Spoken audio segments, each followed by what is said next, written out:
এই জীবনটা হচ্ছে তার দাম। তো কেন? প্রাণ দিয়েছেন তিনি, প্রাণ বায়ু দিয়েছেন তিনি, হৃৎপিণ্ড কাজ করছে তার ইচ্ছাতে, রক্ত সঞ্চালন হচ্ছে তার ইচ্ছাতে, বাতাস বইছে তার ইচ্ছাতে, ফুল ফুটছে তার ইচ্ছাতে। তার ইচ্ছা না হলে শব্দ বের হবে না, তার ইচ্ছা না হলে হাতটাও চলবে না, আর তার ইচ্ছা না হলে কিছুই হবে না। এই যে তার মানে এই সারা সংসারে যা কিছু হয়ে চলেছে তার শক্তিতে। মানুষের নিজের শক্তি নেই, যা কিছু শক্তি আছে সব তার ইচ্ছা। এটা খুব ভালো মানুষ, অনেক জ্ঞানী মানুষ, অনেক বিদ্বান মানুষ, অনেক পড়াশোনা করেছেন। হঠাৎ কি হলো না, ব্রেনের একটা কিছু মানে নার্ভের কিছু একটা বা ব্রেন সেলের কিছু একটা ডিসলোকেশন হয়ে গেল। স্ট্রোক বলুন বা আর কিছু বলুন। আমি আমেরিকায় গিয়েছিলাম, ওখানে একজন ভালো ইঞ্জিনিয়ার, তার স্ত্রী হচ্ছে চাইল্ড স্পেশালিস্ট, বাচ্চাদের ডাক্তার। উনি ছিলেন একজন টপ ইঞ্জিনিয়ার। হঠাৎ কি যে হয়ে গেল, তার ব্রেনে কোনো কিছুই কাজ করলো না, হাত পা কোনো কিছুই কাজ করলো না। 24 ঘন্টা পড়ে আছেন বেডে, আর কোনো কিছু কাজ করছে না, কেবল চোখটা খোলা আছে আর প্রাণবায়ু চলছে, আর এখান থেকে লাভটা পড়ে যাচ্ছে। দেখি আপনার মন না মানে হৃদয়টা বিদীর্ণ হয়ে যাবে যে মানুষের কি হতে পারে, একটা মুহূর্তে যে কি হয়ে যাবে আপনি ভাবতে পারবেন। একটা ভালো মানুষ রাস্তা যাচ্ছে, ও যে ফিরে আসবে, সুস্থ হয়ে ফিরে আসবে, কোনো গ্যারান্টি আছে? কত মানুষ রাস্তায় অ্যাক্সিডেন্ট হয়ে যাচ্ছে, একটা সেকেন্ডের মধ্যে মানুষের জীবন শেষ হয়ে যাচ্ছে। তাহলে তাই বলা হচ্ছে যে শঙ্করাচার্য বলছেন, ধন জন জীবন যৌবন গর্ভম হরতি নিমিষাৎ কালো সর্বম। যে কালো মানে সময়, যে প্রকৃতি কোন মুহূর্তে তোমার সমস্ত শক্তি নিয়ে যাবে, কোন নিয়ে যাবে? ধন, জন, জীবন আর যৌবন। কোন সময় যে চলে যাবে তুমি কল্পনা করতে পারবে না। তাই মানুষকে সবসময় মনে রাখতে হবে, এই সারা সৃষ্টির যিনি সৃষ্টিকর্তা তিনি হচ্ছেন আসল সৎ সত্তা, তিনি সৎ পুরুষ, আর তারই সঙ্গ করা এইটা হচ্ছে সৎসঙ্গ। सत्संग माने से परम पुरुष है, परम पुरुष को याद करना, जितना अधिक उनके बारे में सुनना है। आध्यात्मिक मार्ग में बाबा ने 3 चीज बोले हैं, 3 चीज हमेशा करना है अपना जीवन में। क्या पता कल का सूरज हम देख पाए नहीं पाए, कोई गारंटी है? कल का सूरज हम देखेंगे तो गारंटी है? कोई गारंटी नहीं। तो इसलिए जब कल का सूरज देखने का मेरा जीवन में गारंटी नहीं है, और मैं कितना सोचता हूँ कि मेरे बाद में मेरे बच्चे क्या करेंगे, उनके बच्चे क्या करेंगे, उनकी संपत्ति हम रखना चाहते हैं। तो ये जो मैंने कुछ भी हो सकता है, मैंने हमारे जीवन में किसी भी समय कुछ भी हो सकता है। इसीलिए सबसे उचित है आध्यात्मिक मार्ग में आगे बढ़ने के लिए, जो कि हमारा जीवन का सही उद्देश्य है और जीवन का मूल धन है। जिस धन को प्राप्त करने से हमारा जीवन आनंद में भर जाएगा, तो वो धन क्या है ना, आध्यात्मिक धन। तो उस आध्यात्मिक धन को प्राप्ति करने के लिए बाबा बोलছেন 3টা জিনিস করতে হবে। 3টা জিনিস যদি আমরা করি তাহলে সে আধ্যাত্মিক ধন প্রাপ্ত হবে। 3টা জিনিস কি না, একটা হচ্ছে স্মরণ, আরেকটা হচ্ছে মনন, আরেকটা হচ্ছে নিদিধ্যাসন। स्मरण, मनन और निधिध्यासन, अर्थात हमेशा उनका स्मरण करना है। परम पुरुष मन दिए हैं, ये मन में उनका स्मरण करना है, और हाथ दिए हैं उनका सृष्टि का सेवा करना है। ध्यान रखिएगा, ये सुबह अपना जो विवेकानंद स्वामी विवेकानंद भी यही बोले हैं। क्या बोले कि heart to God and hands to work. भगवान मुझे हाथ दिए हैं सेवा करने के लिए, और मन दिए हैं उनको ध्यान करने, उनको सोचने के लिए। तो परम पुरुष हमको मन दिए हैं। बाबा प्रभा संगीत में बोलते हैं, आमाय छोट्ट एकटी मन दिएছো, अनेक आशा रेखे डाकছো आमाय ताड़ाई ताड़ाई मेघेर फांके फांके। परम पुरुष हमको छोटा सा मन दिए हैं, लेकिन कितना आशा दिए हैं बोली तो। मन छोटा सा है लेकिन आशा अनेक है। क्या आशा है कि नहीं हमारे जीवन में? ये हमारे जीवन में ये होना चाहिए, हमारा बच्चा बड़ा होगा, नौकरी करेगा, उसका शादी होगा, घर बनाएंगे और कितना आनंद करेंगे, फिर उनका बच्चा होगा, कितना क्या आशा होता है। तो मनुष्य का जीवन में आशा का क्या कहेंगे, लहर का कोई समाप्ति नहीं होता। एक आशा पूरा होता है, दूसरा आशा आ जाता है। यह आशा का कहीं समाप्ति नहीं होती है। तो ये आशा को पीछे दौड़ते दौड़ते एक दिन मनुष्य चला जाता है, और जिनको पाने के लिए आया था वो भूल जाता है। जिनके যার জন্য আমরা এসেছিলাম তাকে ভুলে গেলাম, আর এই আশার পেছন দৌড়ে দৌড়ে আমার জীবনটাই শেষ হয়ে গেল। একদিন আমার পৃথিবী থেকে চলে যেতে হচ্ছে, আর যখন চলে যাবার সময় আসবে তখন ভাববো, আরে আমি তো পৃথিবীতে কিছু করতে পারলাম না, যার জন্য এসেছিলাম তাকে তো মানে মনে করতে পারিনি, তার জন্য কিছু করতে পারিনি। তো তাই তিনটা জিনিস করতে হবে। প্রথম কথা হচ্ছে স্মরণ। स्मरण माने ये जो परम पुरुष आके मन दिए, परम पुरुष हमको मन दिए ना, इस मन में मन का दो काम है, एक है स्मरण और एक है स्मृति। याद रखना, चिंतन करना, याद रखना, दो काम मन का होता है। वो सोचता है, मन हमेशा सोचता है। मन कभी खाली नहीं बैठेगा। जब आप सो जाते हैं, दिन में तो सोचते ही हैं, और जब सो जाते हैं तब भी सोचते हैं। उसको क्या बोलते हैं, उसको सपना बोलते हैं। जब आदमी सो जाता तभी देखता है क्या ना सोचता है क्या ना सपना है। जब हम चेतन अवस्था में हैं तो काम में कुछ काम करता है, और जब अचेतन अवस्था हो जाते हैं तो मनोमय कोष, अति मानस कोष काम करता है।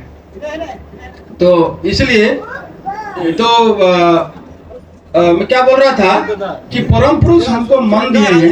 इस मन के लिए हमको मन के सबसे सत्य क्या होगा, मन तो कभी बिना चिंतन नहीं रहेगा, मन को चिंतन करना ही पड़ेगा। बिना चिंतन में मन कभी नहीं रहता है, चिंतन करना पड़ता है। और दूसरा है कि जिसके बारे में मन ज्यादा सोचेगा वैसे ही बन जाएगा। जार ব্যাপারে मन বেশি ভাববে, सब समय मन चिंता करबे, जार विषय ওইরকম হয়ে যাবে। চিন্তা করুন, একটা ওই যে ইয়া আছে না, একটা ये শুঁয়াপোকা আছে না, বাংলাতে শুঁয়াপোকা বলা হয়, হিন্দি में क्या बोलते हैं दादा? बांग्लाते बोला है शुआपोका, कैटरपिलर। कैटरपिलर को हिंदी में क्या बोलते हैं? भुआ पिल्लू, भुआ पिल्लू, पिल्लू बोलते हैं। हाँ भुआ, ওটা তো তিতলি হয়ে যায় না? হ্যাঁ ওইটা কি হয় না, প্রজাপতি হয়ে যায়। ওই শুঁয়াপোকাটা একদিন প্রজাপতি হয়ে যায়। যেভাবে শুঁয়াপোকা প্রজাপতি হয়ে যায়, আর যেভাবে আমাদের কালো কয়লাটা কত কালো এবং বেশি মানুষ তাকে খেয়াল করে না, বাইরে ফেলে থাকে। ওই কয়লা থেকে একদিন কি হয়ে যায় না, হীরা হয়ে যায়। যেরকম কয়লা থেকে হীরা হয় আর শুঁয়াপোকা থেকে প্রজাপতি হয়ে যায়, সেরকম মানুষ যার চিন্তন করে তার রূপ নেবে। এটা হচ্ছে মনের ধর্ম। যদি মানুষ পরম পুরুষের চিন্তন করবে তো পরম পুরুষ হয়ে যাবে, আর যদি জাগতিক বিষয় চিন্তন করবে, অন্যর ক্ষতি চিন্তন করবে, তাহলে সেরকম হয়ে যাবে। জানেন बाबा की बोलते हैं, बाबा बोलते हैं अगर तुम दूसरों की अहित चिंतन करोगे, परम पुरुष को मन दिए ना, इस मन को अगर तुम परम पुरुष का चिंतन नहीं करके दूसरों की अहित चिंतन करोगे तो क्या होगा ना, दूसरों की अहित चिंतन करने से दूसरों का अहित होगा नहीं होगा कुछ में गारंटी नहीं है, लेकिन सबसे पहला अहित किसका होगा, जो चिंतन कर रहा है उसका अहित होगा। ध्यान रखिएगा, ये बहुत महत्वपूर्ण बात है। যখন আমরা কারো ব্যাপারে চিন্তা করছি, তার ভালো চিন্তন করব কি তার খারাপ চিন্তন করব? যদি আমি খারাপ চিন্তন করি, যদি আমি অন্যের খারাপ চিন্তন করি, অন্যের অহিত করি চিন্তন করি, তাহলে কি হবে? অন্যের অহিত হবে কি না কোনো গ্যারান্টি নাই, আগে আমার অহিত হবে। কেন, তুমি যে বিষয়টাকে তুমি ভাবছো সেরকম তুমি হয়ে যাবে, তোমার মনটা সেরকমই হবে। তাই সব থেকে বাবা বলছেন মনটাকে, এই যে পরম পুরুষ আমাদেরকে মন দিয়েছেন, এই মনটা হচ্ছে সারা দুঃখের কারণ, আবার এই মনটা হচ্ছে মুক্তির কারণ। তাই বলা হচ্ছে যে मनः करोति कर्माणि मनः लिप्यते पातकैः मनश्च तन्मना भूत्वा न पुण्यैः न पातकैः। অর্থাৎ এই মনটা পুণ্য কর্ম করে, আবার এই মনটা পাপ কর্মে লিপ্ত হয়ে যায়। পাপ কর্ম মানে, পাপ কাকে বলা হয়? पाप किसको बोलते हैं? पाप होता है जिसमें दूसरों की हित होगा वो पुण्य है, और जिसमें दूसरों की अहित होता है वो पाप है। तो जो व्यासदेव 18 पुराण रचना किए। रचना करने के बाद में सार चीज बोलते हैं, पाप क्या है, पुण्य क्या है। बोलते हैं परोपकाराय पुण्याय पापाय परपीड़नम। देखिए पाप और पुण्य का परिभाषा कितना सरल भाषा में व्यासदेव दे दिए। 18 पुराण रचना किए, लास्ट में बोलते हैं पाप क्या है, पुण्य क्या है ना। पाप परोपकाराय पुण्याय, दूसरों के लिए मैं कुछ हित काम किया वही पुण्य है। दूसरों के लिए हित में कुछ उसको मदद किया, चाहे अर्थ से हो, चाहे वचन से हो, चाहे उसको सेवा करके हो या शक्ति से हो। 4 प्रकार सेवा हो सकता है। सेवा 4 प्रकार कर सकते हैं। पहला सेवा है शूद्र सेवा, दूसरा सेवा है क्षत्रिय सेवा, और तीसरा सेवा है विप्र सेवा, और चौथा है वैश्य सेवा। शूद्र सेवा क्या होता है ना, शारीरिक सेवा। जो बीमार पड़े हैं मैं उनको सेवा कर रहा हूँ, उनको हॉस्पिटल ले गया, उनका साथ दवा दिया, मेडिसिन खिलाया, तो ये कौन सा सेवा है, शूद्र सेवा। और दूसरा है क्षत्रिय सेवा, जो असहाय है, जो दुर्बल व्यक्ति है, उसको कोई तंग कर रहा है, कोई परेशान कर रहा है, आप उसको मदद कर रहे हैं, आप उसको बचा रहे हैं। तो जो दुर्बल व्यक्ति को बचा रहे हैं, ये कौन सा सेवा है आपका, ये आपका क्षत्रिय सेवा है। और जब आप कोई व्यक्ति जो है ना, कोई व्यक्ति जीवन में असमंजस में पड़ा हुआ कि क्या करेंगे क्या नहीं करेंगे, कुछ उसका रास्ता दिखाई नहीं पड़ रहा है, वो बहुत परेशान है, उसका सही रास्ता दिखाए। যে খুব পরেশান আছে তাকে আপনি মানে সব রাস্তা ভালো রাস্তা দেখাচ্ছেন, ভালো বুঝে দিচ্ছেন, तो बेटा कौन सेवा, वो है विप्र सेवा। और लास्ट में है वैश्य सेवा, अर्थात धन से या कोई सामान से किसको मदद करना। तो हर एक व्यक्ति 4 सेवा कर सकते हैं। सब सेवा में पैसा की जरूरत नहीं पड़ता है, सब सेवा में पैसा की जरूरत नहीं पड़ता है। तो सेवा के लिए धन सबसे जरूरी है कि मन जरूरी है।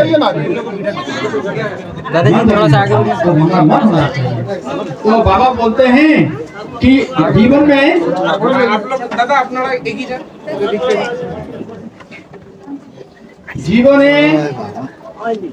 जीवन में ये मनुष्य का जीवन जो है ना, बहुत तपस्या की बाद मिलता है। कितने जन्म का आप देखिए, जो बाकी जितना जीव है, कितना में उनका जीवन में कोई गारंटी नहीं है। जो नहीं बैठ पाएगा उसको, एक पक्षी क्या खाएगा कोई गारंटी है, उसको भोजन मिलेगा नहीं मिलेगा कोई गारंटी है, कोई गारंटी नहीं है। তার সবার গ্যারান্টি নিয়েছেন একজন, তিনি হচ্ছেন কিনা পরম পুরুষ, যিনি সৃষ্টিকর্তা। কিন্তু মানুষের জীবনে সব গ্যারান্টি, আমাদের পরিবার আছে, বাবা আছে, মা আছে, ভাই বোন আছে, গ্যারান্টি আছে, চাকরি নকরি আছে, চাকরি আছে। তো আমার জীবনে গ্যারান্টি আছে, থাকার গ্যারান্টি, খাবার গ্যারান্টি সব আছে। কিন্তু অন্য জীব দেখুন তো, তার জীবনে কি গ্যারান্টি আছে, এটা পাখির জীবনে কি গ্যারান্টি আছে, এটা পশুর জীবনে কি গ্যারান্টি আছে। কিন্তু তারা জীবনে কোনো কষ্ট পায় না, দুঃখ নেই ওদের জীবনে। কেন না, ওদের জীবনে দুঃখ এই জন্য নাই যে তারা সবাই পরম পুরুষের ইচ্ছাতে চলছে। আর মানুষ পরম পুরুষের ইচ্ছায় না চলে, নিজের ইচ্ছায় চলতে চায়। যে নিজের ইচ্ছায় চলবে তার জীবনে দুঃখ আসবে, আর যে পরম পুরুষের ইচ্ছায় চলবে তার জীবনে আনন্দই আনন্দ হবে, তার জীবনটা সার্থক জীবন হয়ে যাবে। তাই বাবার একটা প্রবচন আছে, বাবা বলছেন live according to God's desire. अपना जीवन को कैसे जीना चाहिए, अपना इच्छा से कि परम पुरुष की इच्छा से। अगर हम अपना इच्छा से चलना चाहेंगे तो गलती हो सकता है, मैं राह भूल सकता हूँ। अगर मैं परम पुरुष की इच्छा में चलने के प्रयास करूंगा तो मेरे जीवन में पाँव में कांटा भी नहीं आएगा। अगर परम पुरुष की इच्छा चलते चाहिए আমার পাতে কাঁটা আসবে না, যদি তার ইচ্ছায় চলি। পাকাতে মানে পায়েতে কাঁটা কেন আসে, নিজের ইচ্ছায় চলছি বলে, নিজের ইচ্ছায় চলছি বলে পায়ে কাঁটা পৌঁছে যায়। আর যদি আমি পরম পুরুষের ইচ্ছায় চলতাম, পায়ে কাঁটাও আসবে না। वो हमेशा हमको साथ में रखते हैं।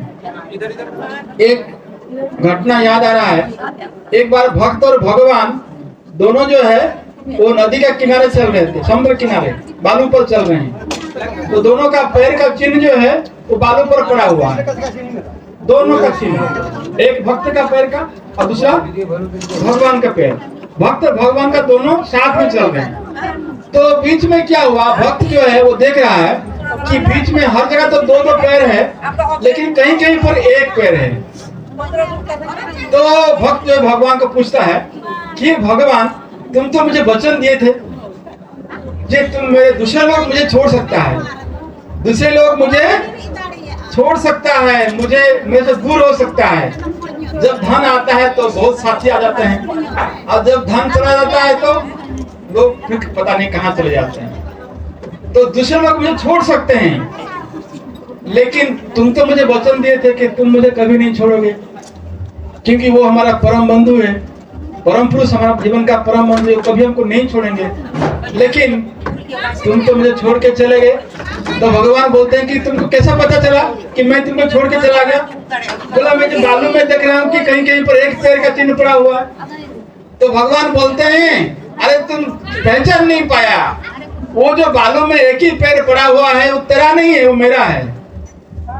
वो जो बालू पर एक पैर है देख रहे हो तुम, कहीं कहीं पर एक पैर है, बाकी जगह पर सब जगह दो पैर है। वो जो कहीं कहीं पर एक पैर है ওটা তোমার নয়, ওটা আমার পা। কেন না, যখন তুমি দেখছো কি তোমার পা দেখা যাচ্ছে না, আমার পাটা খালি পড়ে আছে, তখন তোমার জীবনে সংকট এসেছিল, বিপদ এসেছিল। যখন তোমার জীবনে বিপদ এসেছিল তখন আমি তোমাকে আমার বন্ধার কাঁধে বসেছিলাম। যখন আমার জীবনে বিপদ আসে परम पुरुष আমাকে কাঁধে রাখেন, अपने कंधा में बैठा लेते हैं। कौन? परम पुरुष। इसलिए तुम्हारा पैर बालू पर नहीं दिखाई पड़ रहा है, मेरा पैर दिखाई पड़ता है। तो बाकी लोग मुझे गलत समझ सकते हैं, मुझे दूर कर सकते हैं, अपना पास कोई नहीं रहेगा, याद रखिए। एक दिन सबको जाना पड़ेगा, कोई आगे तो कोई पीछे, जाना पड़ेगा। और जो आपके साथ में रह जाएंगे, जो थे अभी भी हैं और हमेशा के रहेंगे, वो कौन है? जीवन में जो हमेशा साथ में जीवने जो सब समय संगे থাকবেন, বিপদে সম্পদে সব সময় যিনি সঙ্গে থাকবেন, অতীতে বর্তমানে ভবিষ্যতে যিনি সব সময় থাকবেন, খালি এই জন্ম নয়, জন্মের জন্মে যিনি সঙ্গে থাকবেন, তিনি হচ্ছেন পরম পুরুষ। অন্য কেউ আমাকে ভুলে যেতে পারে, অন্য কেউ আমাকে ভুল বুঝতে পারে, অন্য কেউ আমাকে দূর করে দিতে পারে, কিন্তু তিনি কখনো আমাকে দূর করবেন না। সব থেকে ভালো সম্পর্ক হয় স্বামী স্ত্রী সম্পর্ক। ওইটা মাঝে মাঝে দেখবেন কিছু একটা সম্পর্ক খারাপ হয়ে যাচ্ছে, অনেক পরিবার দেখছেন ভেঙে যাচ্ছে, কেস চলছে, डिवोर्स हो जाচ্ছে। तो भाई बहन का भी संपर्क खराब हो जाता है, भाई भाई का संपर्क खराब हो जाता है, लेकिन उनका साथ हमारा कभी संपर्क खराब नहीं होगा। वो हमारा परम बंधु हैं, তিনি হচ্ছেন আমার পরম বন্ধু। অর্থাৎ তিনি আমাকে কখনোই আমাকে ছেড়ে যাবেন না। যখন যেদিন আমরা দীক্ষা গ্রহণ করি, যেদিন আমরা সাধনা শিখি, সেই সাধনা শেখার মুহূর্ত থেকে তিনি আমার জীবনের সব দায়িত্ব গ্রহণ করেন। কেন না, দীক্ষাতে দুটো জিনিস আছে, দুটো স্টেপ আছে। একটা হচ্ছে সংকল্প, মানে প্রতীককে স্পর্শ করে সংকল্প করা, আর একটা হচ্ছে समर्पण। কোনটা না, गुरु दक्षिणा। तो मैं जो शपथ लिया वो शपथ है संकल्प, और जो गुरु दक्षिणा है वो है समर्पण। तो संकल्प से शुरू होता है और समर्पण में अंत होता है। तो संकल्प की है ना, गुरु का हाथ हम पकड़ते हैं। दीक्षा का जो पहला स्टेप है वो शपथ है, उसमें क्या होता है ना, हम गुरु का हाथ पकड़ते हैं। छोटे बच्चे माँ के हाथ पकड़ते हैं। और दूसरा क्या है, समर्पण है। जो गुरु दक्षिणा है उसमें क्या होता है ना, गुरु हमारे हाथ पकड़ते हैं। तो बोलिए, तो बच्चों का हाथ छूट सकता है, लेकिन माँ का हाथ छूटेगा? माँ का हाथ नहीं छूटेगा। हम कभी गलती से उनको छोड़ सकते हैं। किसको? गुरु को भूल सकते हैं, छोड़ सकते हैं, लेकिन वो जब हमारे हाथ पकड़ लेते हैं वो कभी छोड़ेंगे नहीं, वो कभी नहीं छोड़ेंगे। इसलिए एक भक्त ने भगवान को प्रार्थना करता है कि प्रभु मेरे विनती याद रखना, प्रभु मेरे विनती याद रखना, तुम्हारे चरणों में मेरे मन को सदा लगाए रखना, भूल से भी कभी भूल जाऊं तुझे, तू न भूलने का भूल करना। মানে আমি ভুল করতে পারি, আমি তো মানুষ, আমি ভুল করতে পারি, কিন্তু তুমি কথা দাও যে তুমি কখনো আমাকে ছেড়ে যাবে না। অর্থাৎ मैं गलती कर सकता हूं लेकिन तुम कभी गलती नहीं करोगे, ये मुझे वचन दो। और परम पुरुष আমাদের কথা দেন না, তিনি কথা রাখেন। यही जन्म नয়, जन्म जन्म तक वो हमारा साथी है, वही हमारा परम पुरुष, वही हमारा परम पिता है, वही हमारा परम आश्रय है, वही हमारा परम बंधु है। अगर सोचना है तो किसके बारे में सोचना होगा, बोलिए? अगर सोचना है तो किसके बारे में सोचना है? दुनिया के बारे में सोचना है कि परम पुरुष के बारे में सोचना है? परम। तो जो परम पुरुष के बारे में सोचेंगे तो क्या उसको बोलते हैं स्मरण। स्मरण करना है मतलब उनके बारे में सोचना। कीर्तन कर रहे हैं, बाबा नाम केवलम कीर्तन कर रहे हैं, तो जब हम बाबा नाम केवलम कीर्तन करते हैं तो क्या सोचना है कि वो मेरे सब कुछ है, तुम मेरे सर्वस्व हो। एक दादा हमारे अभी शरीर में नहीं है, उन्होंने एक पुस्तक लिखे थे, उसमें है आनंद शतकम, 100 सूत्र उसमें है। अपना जो आनंद सूत्र है, बाबा का दिया हुआ आनंद सूत्र है, उसमें 85 सूत्र है, 85। और वो दादा ने जो पुस्तक लिखे थे आनंद शतकम, उसमें 100 सूत्र है गुरु के बारे में। और उनका पहला सूत्र था गुरुरेव सर्वस्वम, गुरु ही सब कुछ होते हैं, गुरु ही सब कुछ होते हैं, वही हमारा पिता होते हैं। तुमेव माता च पिता तुमेव, तुमेव बंधुश्च सखा तुमेव, तुमेव विद्या द्रविणम तुमेव, तुमेव सर्वम मम देव। अर्थात तुम मेरे माता हो, तुम मेरे पिता हो, और तुम मेरे सखा हो, और तुम मेरे ज्ञान हो, और तुम मेरे धन हो, और तुम मेरे सब कुछ हो।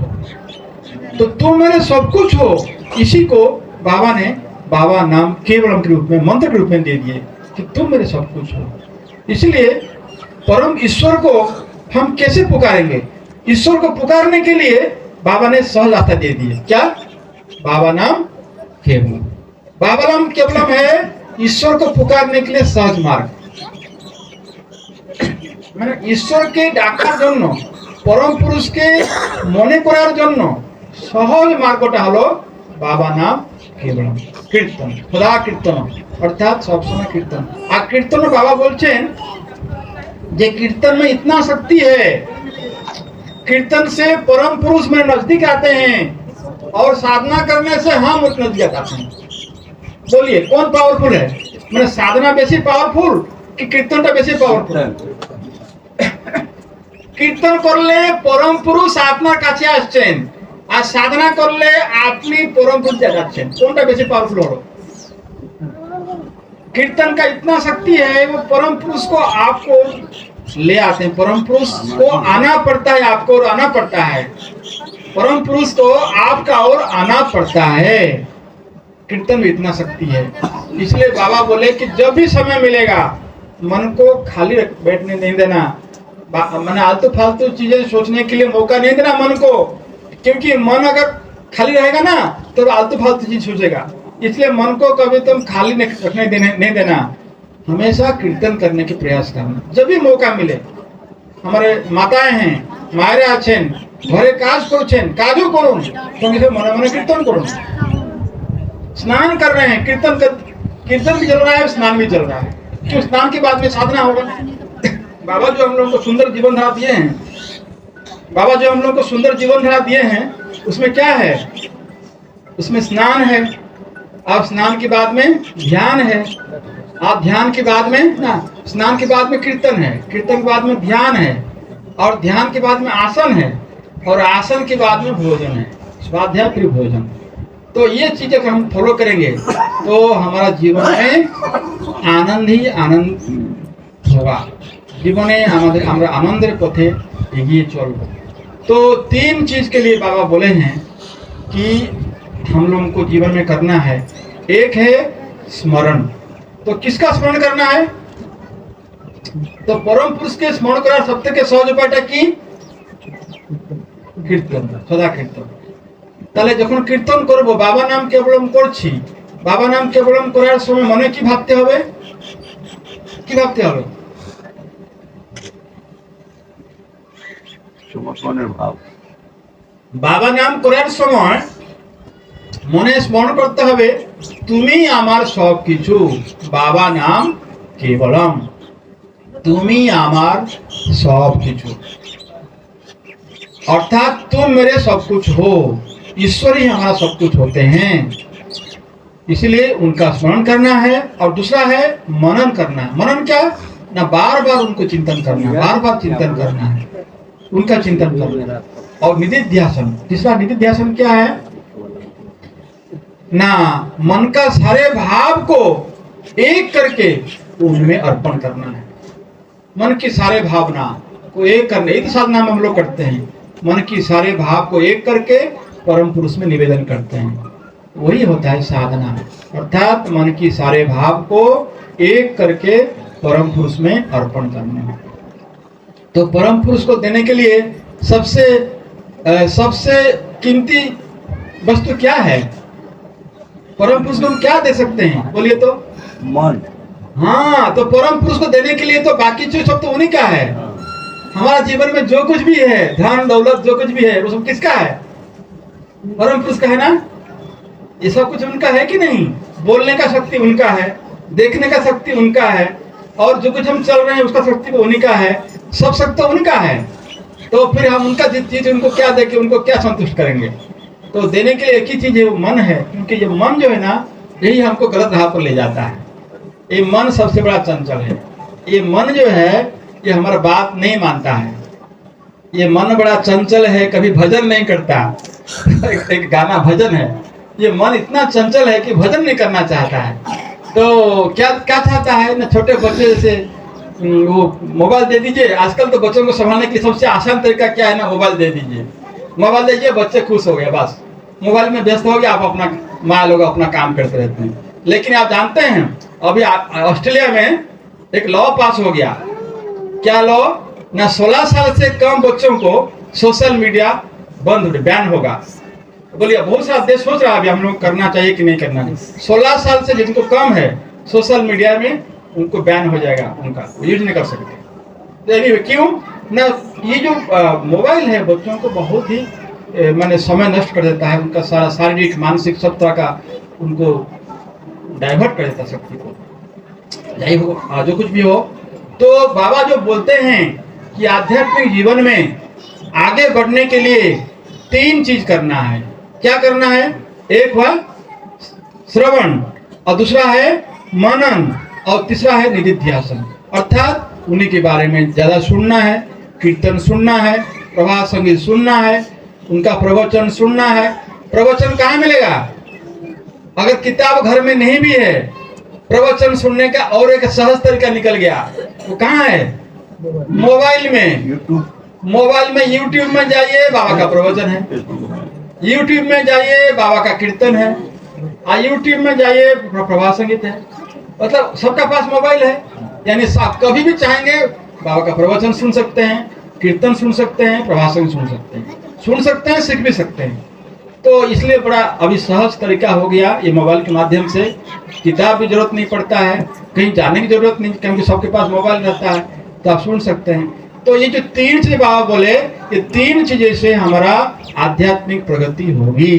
यही हमारा सत्संग का सबसे पहला और सबसे जरूरी रास्ता रहा है कि उनके बारे में अधिक सोचना है, उन्हीं के बारे में मनन करना है। तो मैंने उनका सुनना है, उन्हीं का वाणी को सुनना है, उनका वचन को सुनना है।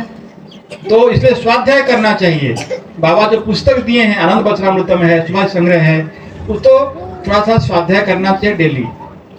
सवेरे मैं तो सबको बोलता हूँ, हर मार्गी को बोलता हूँ कि सवेरे उठ करके जब हम 5 जन करते हैं ना, तो 5 जन के बाद में एक स्वाध्याय थोड़ा कर लीजिए। क्यों? उसके बाद में हम लोग सब अपना अपना काम में व्यस्त हो जाएंगे। इसलिए हमारा दिन शुरू होता है मैंने बाबा का स्मरण से, यानी गुरु सकाश से हमारा दिन शुरू होता है। और गुरु सकाश बाद में फिर थोड़ा सा नित्य कर्म करके निवृत्त होकर के हम 5 जन करते हैं। और 5 जन से 5 जन के बाद में अगर हम थोड़ा सा स्वाध्याय करें तो बाबा का जो वाणी है वो मेरे मन में गूंजेगी। उनका वाणी मतलब परम पुरुष का शक्ति है, उनका आशीर्वाद है। वो उनकी आशीर्वाद उस वाणी के रूप में, स्वाध्याय के रूप में मेरे मन में वो गूंजते रहेगा और मेरे मन में आध्यात्मिक शक्ति प्रदान करता रहेगा और मेरा दिन आनंदमय होगा। आपका दिन आनंदमय होगा अगर हम मैंने गुरु सकाश करते हैं, 5 जन करते हैं तो हमारा जीवन आनंदमय होगा ही होगा। दिन हमारा आनंदमय होबे ही होबे। 5 जन দুটো জিনিস কখন ছাড়বেন না, একটা হলো एक गुरु सकाश और दूसरा है 5 जन। ये 2 चीज को जरूर करना है। उसमें बाबा का विशेष आशीर्वाद बाबा दिए हैं। बाबा 81 में बाबा बोले 1981 में बाबा दिए हैं क्या? 5 जन दिए। और गुरु सकाश कब दिए? 10 जून 1990। बाबा 21 जून को शरीर छोड़ दिए हैं।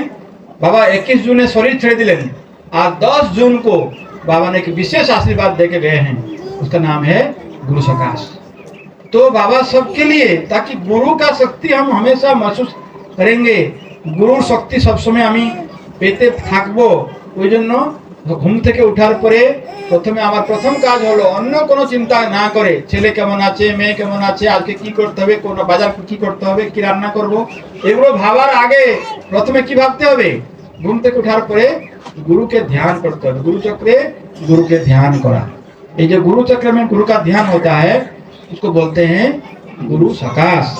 गुरु सकाश से दिन का शुरुआत होगा और रात को सोने से पहले फिर थोड़ा सा गुरु को 2 मिनट के लिए भी हो, रात को सोने से पहले 2 मिनट का बाबा को ध्यान करके और गुरु पूजा करके फिर हम माने विश्राम लेंगे। तो क्या होगा? मेरा जीवन आनंदमय जीवन होगा। यही होगा आपका पूर्ण जीवन का मार्ग। आनंद मार्ग है पूर्ण जीवन का मार्ग। तो बाबा बोलते हैं जो मनुष्य जो पृथ्वी में आया है तो ये किस लिए आया है? ये खंड जीवन के लिए आया कि पूर्ण जीवन के लिए आया? खंड जीवन क्या है, पूर्ण जीवन क्या है? बाबा बोलते हैं कि ये जो हम जन्म लेते हैं और कर्म करते हैं, फिर एक दिन संसार से चले जाते हैं। जन्म होना, कर्म करना, फिर मृत्यु वर्ण करना, फिर चले जाना, फिर दूसरा जीवन लेना। तो ये जो जन्म, कर्म और मृत्यु, फिर पुनर्जन्म, फिर कर्म, फिर मृत्यु, तो इसको कहते हैं खंड जीवन। ये खंड जीवन है। इसमें क्या है ना? खंड जीवन में क्या है? क्लेश है और यातना है, যন্ত্রণা है। 3 तरह যন্ত্রণা জীবন में आता है। মানুষের জীবনে 3 প্রকার যন্ত্রণা হয়। একটা হচ্ছে জন্ম যন্ত্রণা, আরেকটা হচ্ছে জীবন যন্ত্রণা, আরেকটা হচ্ছে মৃত্যু যন্ত্রণা। তার কত প্রকার যন্ত্রণা হলো? 3 तरह যন্ত্রণা होता है। जन्म যন্ত্রণा, और एक बच्चा जब जन्म लेता है रोता है, वो भी यंत्रणा है उसका, इसलिए रोता है वो। और दूसरा रोता है इसलिए कि मैं कितना आनंद में था और कहाँ आया, माया संसार में आ गया, इसलिए भी रोता है। तो यंत्रणा से रोता है और माया संसार में आता है तभी रोता है। और जाने का टाइम में फिर कितना कष्ट होता है उसको। मृत्यु का यंत्रणा इतना भयंकर यंत्रणा होता है कि किसी का देखिएगा मुंह से खून आ जाता है, किसी का जो है पूरा कहाँ आंख से खून आ जाता है, कान से खून आ जाता है, इतना यंत्रणा होता है मृत्यु का। तो ये जो जन्म 10 वायु जब शरीर से निकलता है तो शरीर पूरा असंभाल हो जाता है। 10 वायु शरीर से निकल जाएगा तो इसमें क्या होता है ना, शरीर का जो कंपन से होता है पूरा शेष वायु चला जाता है, उसको बोलते हैं धनंजय वायु, चला जाता है। तो ये जो है ना, तो 3 तरह का यंत्रणा जीवन में होता है। एक हुआ जन्म यंत्रणा, दूसरा हुआ जीवन यंत्रणा। जीवन में कितना यंत्रणा है बोलिए? अब हम लोग आपको बढ़िया से समझते हैं। जो सन्यास जीवन में तो यंत्रणा कम होता है क्योंकि हम लोग एक ही परिवार है। अब गृहस्थी जीवन में 2 परिवार है, तो वहाँ पर परिवार को भी देखना है और बड़ा परिवार का भी ख्याल रखना है, सेवा करना है, तो काफी कितना संघर्ष करना पड़ता है। तो ये जन्म यंत्रणा और जीवन यंत्रणा और मृत्यु यंत्रणा, ये 3 यंत्रणा को पार करने के लिए क्या करना होगा? साधना करना पड़ेगा। तो जब तक हम खंड जीवन में हैं खंड जीवन मतलब क्या? जन्म कर्म मृत्यु, फिर जन्म फिर कर्म फिर मृत्यु, फिर जन्म फिर कर्म फिर मृत्यु, ये चलता रहेगा। ये कब तक चलेगा? ये जन्म कर्म मृत्यु ये चक्र कब तक चलेगा? কবে অবধি এই আমার সংকট থাকবে? এই কি বলুন তো, এই যে আমার যে যন্ত্রণা শেষ হবে না। যন্ত্রণা কবে শেষ হবে? যন্ত্রণা कब खत्म होगा? कृपा होगा। हाँ, पूर्ण जीवन। जब पूर्ण जीवन प्राप्ति हो जाएगी, যন্ত্রণা का समाप्ति, और যন্ত্রণা नहीं होगा। যন্ত্রণা তব তক হবে, যন্ত্রণা ততদিন হতে থাকবে ততদিন খণ্ড জীবন আছে। खंड जीवन मान যন্ত্রণা। और ईश्वर के बारे में कहा गया, ईश्वर कौन होते हैं? न क्लेश कर्म विपाक आशय अपरामृष्ट पुरुष विशेष ईश्वर, अर्थात जिनको पाने से मेरे जीवन में सारा क्लेश समाप्त हो जाता है।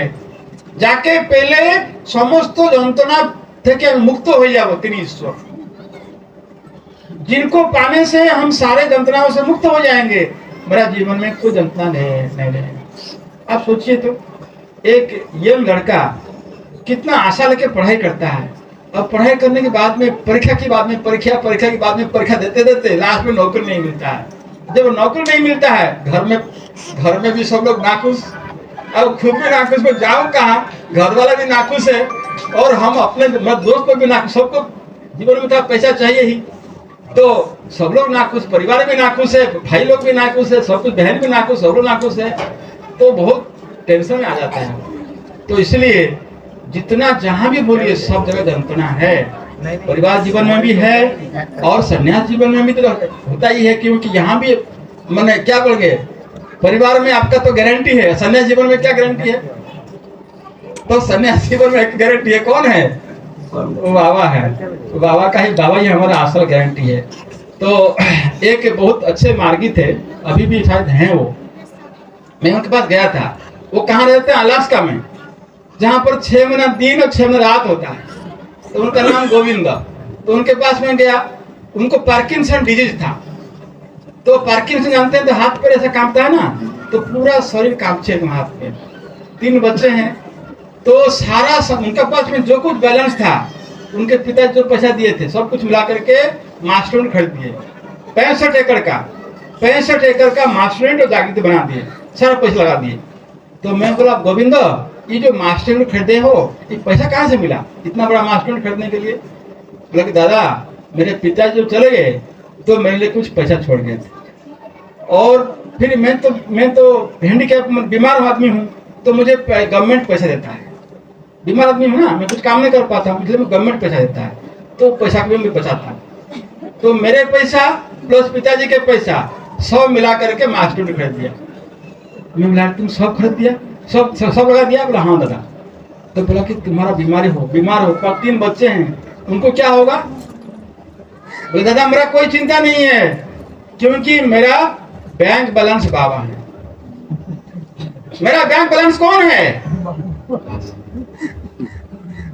ऐसे मार्गी में आज तक नहीं देखा। जैसे वो सोनू नेकुल हो ना, एक नेवला था, वो कहानी सब मालूम, जानते हैं नहीं जानते हैं? एक नेवला था, उसका शरीर आधा सोना हो गया, आधा सोना नहीं बना था। वो आकर के जब युधिष्ठिर राजा बनने जा रहे हैं, राजा बनेंगे, वो क्या राजसूय किए थे, राजसूय बहुत दान धर्म सब कर रहे थे। तो वो आकर के देखा, तो बालू में थोड़ा सा घुमा ऐसा, उसका शरीर जो है, जो आधा तो सोना था आधा सोना बाकी था, आधा सोना नहीं हो रहा है। तो बोला कि कैसा यज्ञ है ये, जहां पर हम जो बालू में घूमे और मेरा शरीर पूरा सोना नहीं हो रहा है। और वहां पर तो यज्ञ था, मैं यज्ञ देखा हूँ। कौन यज्ञ? जहां पर बालू में बालू में थोड़ा सा मैंने लटपट होने से मेरा शरीर आधा सोना हो चुका है। वो कौन सा यज्ञ था? तो कहानी बाबा बोल रहे थे कि एक परिवार था, एक ब्राह्मण का परिवार था, गरीब थे वो परिवार, और कई दिन तक भोजन नहीं मिला था। और एक दिन उनको भिक्षा में कुछ भोजन मिला, और वो भोजन लेके आए हैं खाने के तैयार कर रहे हैं। पहले खाना बनेगा, फिर स्नान करके खाएंगे। उतने में एक आ जाते हैं, कौन? अतिथि आ जाते हैं, बोलते हैं कि मैं बहुत भूखा हूँ, मुझे कुछ भोजन दो। वो अतिथि कौन थे? वो अतिथि स्वयं ईश्वर ही थे। वो आ गए खाने मांगने के लिए कि हम बहुत दिन से भूखा, हम कुछ भोजन चाहिए। अब बताइए, ये कई दिन से मैंने पूरा परिवार कई दिन से भूखे हैं और थोड़ा सा भोजन मिला है, और अभी अतिथि के पहुंच गए, बोले हम बहुत भूखे हैं, हमको भोजन दो। अब क्या होगा? किसको खिलाएंगे? अपने खाएंगे कि अतिथि को देंगे? तो वो बोले कि अतिथि को तो खिलाना ही पड़ेगा, अतिथि को भूखा छोड़ेंगे नहीं, तो मेरे खाना दे दो। जो ब्राह्मण है वो बोल रहे हैं कि मेरे खाना अतिथि को दे दो, मेरा जो हिस्सा है वो अतिथि को दे दो, बाकी तुम लोग खाओ। तो पत्नी बोलती है, अरे आप दे देंगे अपना हिस्सा, मैं किस लिए हूं? मैं आपका पत्नी हूं, मैं आपका सहधर्मिणी हूं, तो इसलिए आप परिवार के हेड हैं, आप खाइए, क्योंकि आप कई दिन से नहीं खाए हैं, मैं देता हूं मेरा हिस्सा। पति बोलता है मेरा हिस्सा दे दो, पत्नी बोलते हैं नहीं आप खाइए, मेरा हिस्सा दे दीजिए अतिथि को। लड़का बोलता है अरे मैं किस लिए हूं? आप दोनों साथ में, आप तो मेरे पार्वती शिव हैं, आप दोनों रहेंगे तो मैंने तभी ना मेरा सब कुछ होगा, जब आप नहीं रहेंगे तो मैं किस लिए क्या करूंगा? तो आप दोनों तीनों खाइए, मेरा हिस्सा दे दीजिए। तब अब बच्चे बताइए, परिवार में उनके सारे लग गया कि किसका हिस्सा देंगे पहले। तो अतिथि बोल रहे हैं कि मुझे बहुत भूख लग गया, जल्दी कुछ लाओ, मैं तो मर जाऊंगा फिर, नहीं तो मैं चला जाता हूँ। तो बोले नहीं आप मत जाइए, आप बैठिए खाने के लिए। तो भोजन आया, पहला हिस्सा किसका दिया गया? किसका हिस्सा? पहला हिस्सा दिया गया बेटा का, दे दिया, फिर बेटी का दिया, फिर पत्नी का दे दिया, लास्ट में इनका भी दिया। पूरा एक हिस्सा खाने के बाद में बोलते नहीं मेरा पेट में अभी बहुत भूख है। वो जान पूछ करके इनका परीक्षा ले रहे हैं ना, तो एक हिस्सा खाने के बाद में अतिथि बोलते हैं मेरा पेट में अभी बहुत भूख है, मेरा पेट भरा नहीं, और थोड़ा चाहिए। तो पहले बेटा की शेयर चला गया, बेटी का भी शेयर चला गया, फिर बोलते नहीं फिर भी पेट नहीं भरा है, और थोड़ा चाहिए, फिर पत्नी का भी शेयर चला गया, और लास्ट में पति का भी शेयर चला गया। 4 शेयर सब खा लिए। कौन खाए? अतिथि। अतिथि कौन थे? कोई ईश्वरी थे, उनका परीक्षा ले रहे थे, उनका परीक्षा ले रहे थे। जब चारों भोजन खा लिए, अब बोलते हैं कि आज मेरा पेट जो है पूर्ण एकदम पूरा भर गया, अब मैं आज मैं बहुत आनंदित हूँ। बहुत ईश्वर जो इतना खुश हो गए कि तुम लोग जो है आज मुझे मैंने पूरा शांत मैंने संतुष्ट कर दिया। ईश्वर संतुष्ट हो गए, और ईश्वर संतुष्ट होकर के आशीर्वाद देकर चले गए, और उसके बाद में चारों जो प्राणी जो है उनका जीवन चला गया। क्यों ना? वो उनका हिस्सा को दे दिए, और कई दिन से भूखे थे। तो वो जो नेवला जो है उसको देख रहा था, अरे बोले ये यज्ञ है, ये यज्ञ मतलब क्या? त्याग। यहाँ पर त्याग का कंपटीशन हो रहा है। पति बोलता है मेरा हिस्सा दे दो, पत्नी बोलता है मेरा हिस्सा दे दो, लड़का बोलता है मेरा, लड़की बोलता है मेरा। देने के लिए कंपटीशन है, लेने के लिए नहीं। तो इतना वो ये विहोल हो गया आनंद से, वो नेवला वो बालू में घूमते रहा, मैंने थोड़ा ये कर दिया, थोड़ा सा लटपट हो गया। तो वहां इतना पुण्य कर्म हुआ कि उसका शरीर सोना हो गया, उसका शरीर सोना हो गया, आधा सोना हो गया। और यहाँ पर आके घूमता है, कहाँ पर? मैंने जो इनका युधिष्ठिर का यज्ञ में, तो वहां पर कोई सुना, उनका सुना ही नहीं हुआ। तो बोलते ये क्या यज्ञ है? वो यज्ञ में देखा था। तो ये जो स्वर्णकुल कथा की जो बात बोले उसमें ये त्याग है। तो मुझे जो कहना का बात, मेरा जो कहने का उद्देश्य था कि हमारा जीवन में जो परम संपद है वो परम पुरुष है, और परम पुरुष के लिए उनके चिंतन करना है और उन्हीं के काम भी करना चाहिए। कोई अपने को छोटा नहीं समझना चाहिए, मेरे पास तो बुद्धि नहीं है, ज्ञान नहीं है, धन नहीं है, मैं क्या करूं? नहीं, परम पुरुष सबको कुछ ना कुछ शक्ति दिए हैं। परम पुरुष सबाई की शक्ति दिए छे, केवल बिना शक्ति थे नहीं। अरे किचु नहीं, देखिए दादा, हम लोग पास में हम लोग कभी दुखी हो जाते हैं कि अरे परम पुरुष तो सबको इतना दिए हैं, मेरे पास में धन भी नहीं है।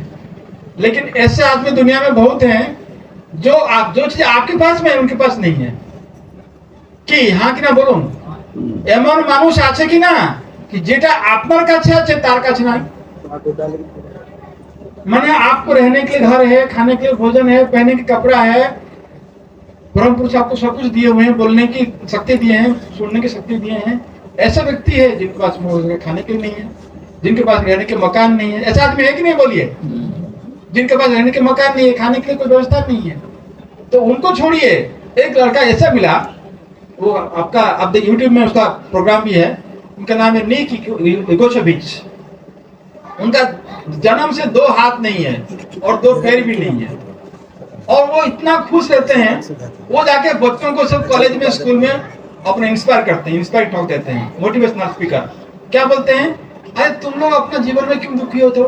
थोड़ा नंबर कम आ गया दुखी हो जाते हो, नौकरी नहीं मिला तो दुखी हो जाते हो। हमको देखो, हमको भगवान दोनों हाथ भी नहीं दिया, दोनों पैर भी नहीं दिया। मेरे पास 2 हाथ ही नहीं, दोनों पैर भी नहीं है, फिर भी मैं कितना खुश हूँ। क्यों?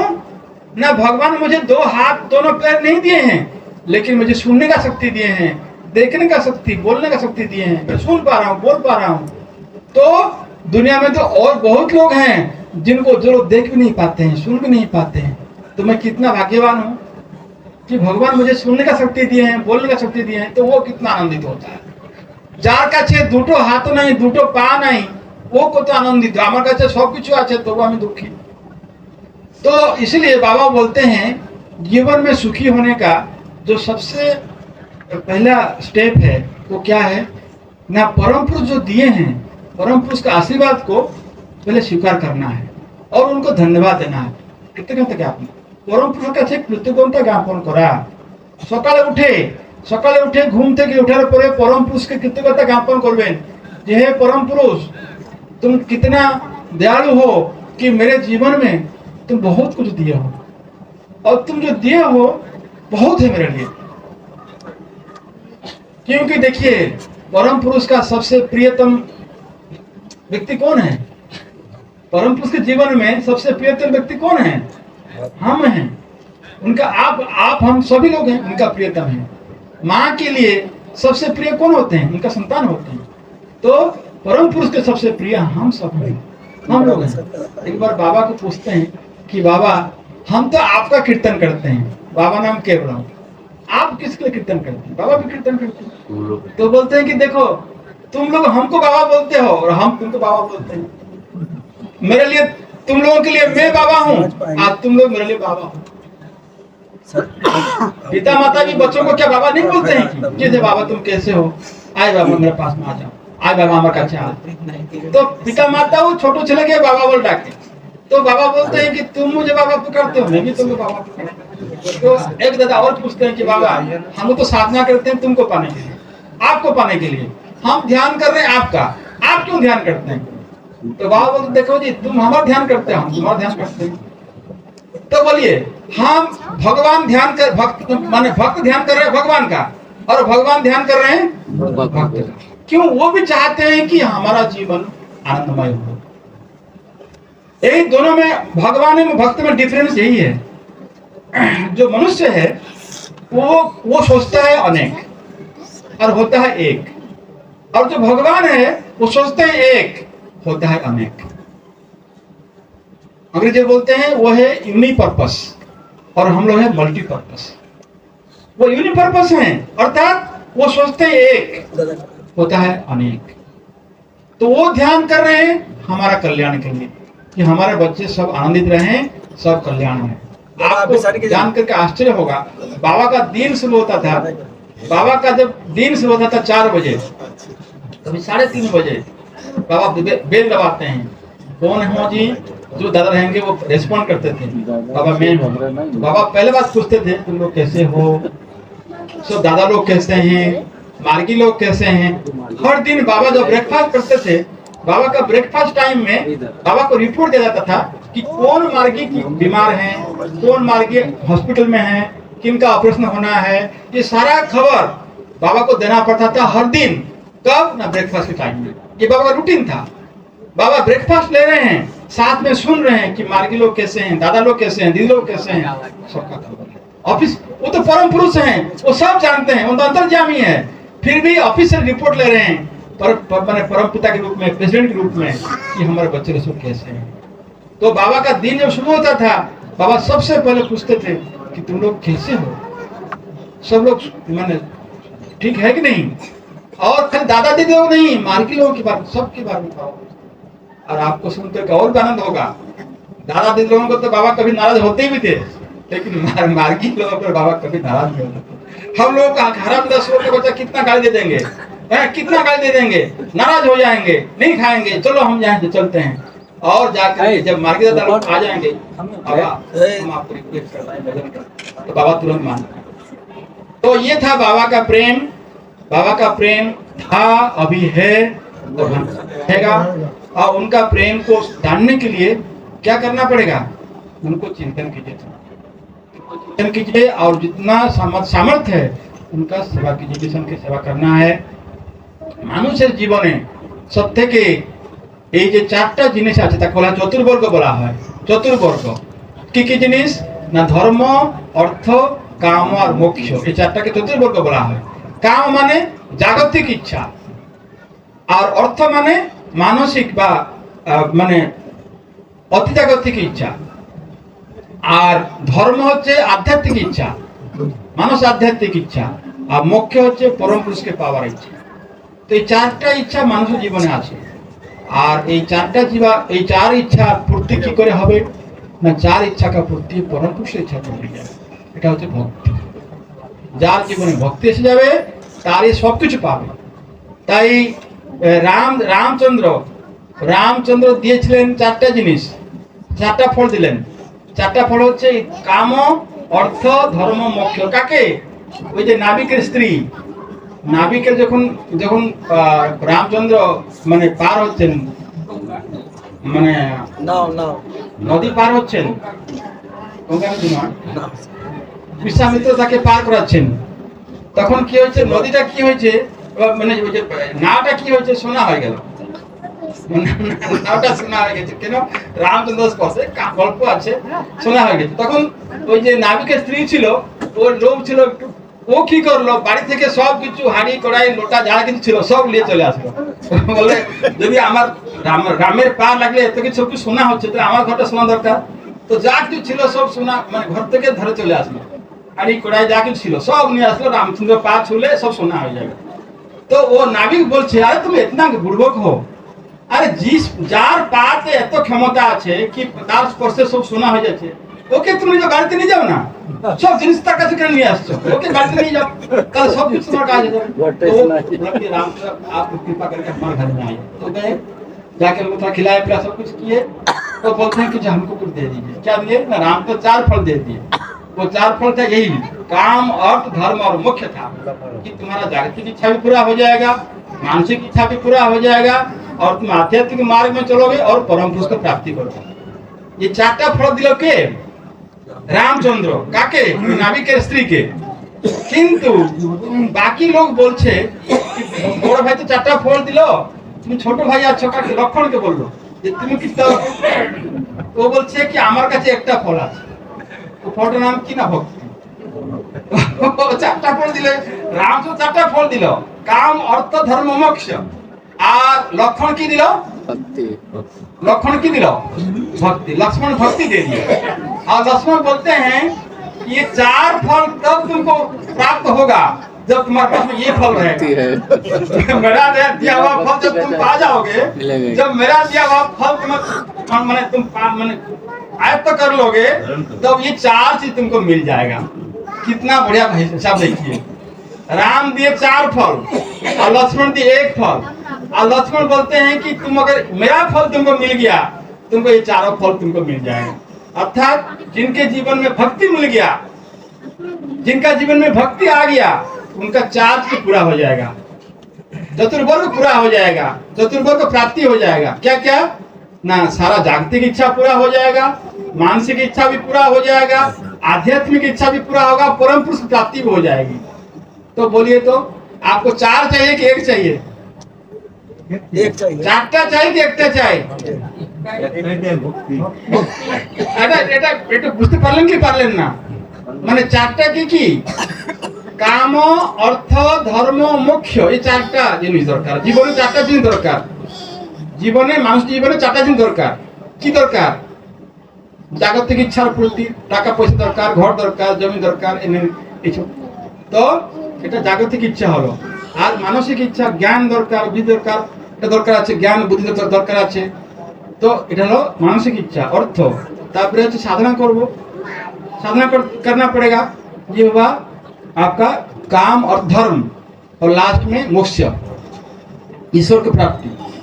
तो আপনি চারটা দরকার কি লক্ষ্মণ বলছেন একটা পেলে সব পেয়ে যাবে, ওটা কি भक्ति।